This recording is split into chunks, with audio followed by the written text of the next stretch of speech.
मेरी कामयाबी या खुशी इस बात पर निर्भर नहीं करेगी कि कोई मेरे बारे में क्या सोचता है। जरूरी यह है कि मैं अपने काम से क्या बनता हूं और दुनिया को क्या देकर जाता हूं। जिंदगी का यह सूत्र दिया था भारत के परमाणु कार्यक्रम के जनक और महान वैज्ञानिक होमी जहांगीर भाभा साहब ने।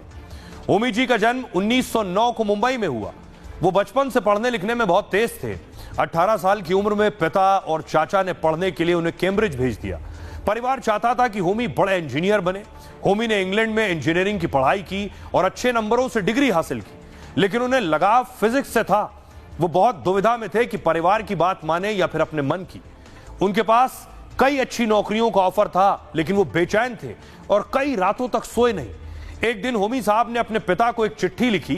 कहा, इंजीनियर बनना या किसी कंपनी को चलाना मेरी इच्छा नहीं है, मुझे फिजिक्स से प्यार है। आप मुझे इसमें पढ़ने और काम करने का मौका दें। होमी का लगाव देखकर उनके पिता मान गए। होमी ने इंग्लैंड में फिजिक्स से पीएचडी की, फिर छुट्टियां मनाने भारत आए। लेकिन तभी दूसरा विश्व युद्ध छिड़ गया तो वो इंग्लैंड वापस नहीं लौट पाए और भारत में ही नए नए प्रयोग करने लगे। भारत के परमाणु कार्यक्रम की नींव होमी साहब ने ही रखी और 1956 में मुंबई में देश के पहले परमाणु रिएक्टर की स्थापना की। वो खूब प्रयोग करते और देश को परमाणु ताकत बनाने के मिशन में लगे रहते।